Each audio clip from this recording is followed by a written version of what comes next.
Hi guys, நீங்கள் என்ன பார்க்க போகிறோம்னா டுடே நைட் டின்னர் தான் பார்க்க போகிறோம். இன்றைக்கி நைட்டு சாப்பாடு என்னென்னு தான் பார்க்க போகிறோம். வாங்க வீடியோக்குள்ளே போகலாம். இன்றைக்கி வந்து தோசை தான். தோசைக்கு மாவு வந்து கம்மியாக தான் இருந்துச்சு. அதோட கொஞ்சம் மைதா மாவு கலந்து எடுத்து வச்சுக்கிட்டாச்சு.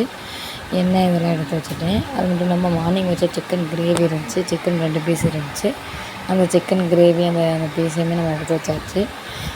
இங்கே சட்னி தேவையில்லையா, சரி டிஃப்ரெண்ட்டாக சட்னி அரைச்சி பார்ப்போம் அப்படி சொல்லிட்டு பொட்டுக்கடலை சட்னி தான் அரைச்சி பார்த்தோம்.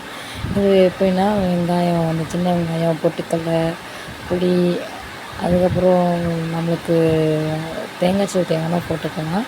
இதெல்லாம் போட்டு வதக்கி அரைக்கிறது. நம்ம வந்து சும்மா சாதாவாக மிக்ஸி ஜாரில் போட்டு அரைப்போம். இதில் தக்காளி இதெல்லாம் போட்டு வதக்கி அரைக்கிறது. அந்த சட்னி வந்து ஃபஸ்ட் டைம் ட்ரை பண்ணோம் யூடியூப்பை பார்த்து. பரவாயில்ல, ரொம்ப அல்டிமேட்டாக இருந்துச்சு. தோசைக்கே நான் 3-4 தோசை உள்ளே இருந்துச்சு. இட்லின்னு இன்னும் அல்டிமேட்டாக இருந்திருக்கும். தோசை நான் ஊற்றிட்டு முட்டை தோசை தான் ஊற்றி சாப்பிட்டேன். தோசை ஊற்றிட்டு அதுக்கு மேலே முட்டையை உடச்சி ஊற்றிட்டு அதுக்கு மேலே சிக்கன் பொடி, மிளகுத்தூள், எண்ணெய், வேறு எதுவும் சாம்பார் பொடி இதெல்லாம் போட்டு நல்லா காரசாரமாக எடுத்து வச்சுட்டு ஒரு தட்டில் பரிமாறி அதோட அந்த சட்னியை வச்சு சாப்பிடும்போது ஆஹா அல்டிமேட்டாக இருந்துச்சு. டேஸ்ட்டு அமோகமாக இருந்துச்சு. அதோட முட்டை தோசைக்கு அதுக்கும் இன்னுமே ஹைப்பாக இருந்துச்சு. அதோட சிக்கன் கிரேவியை வச்சு சாப்பிடும்போது அதோட சூப்பராக இருந்துச்சு.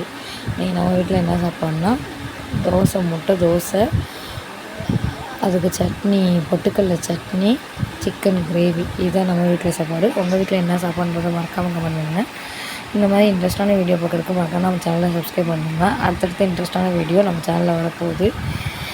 இந்த மாதிரி சாப்பாடு சம்மந்தமான வீடியோ தான் வரப்போகுது. அதனால் மறக்காமல் நம்ம சேனலை சப்ஸ்கிரைப் பண்ணி வச்சுக்கோங்க. யார் யாருக்கும் முட்டை தோசைனா ரொம்ப பிடிக்கும் அப்படின்றத மறக்காமல் கமெண்ட் பண்ணுங்கள். எனக்கு இந்த சட்னி பிடிச்சிச்சு, உங்களுக்கு பிடிக்கும்ன்றதை சொல்லுங்கள்.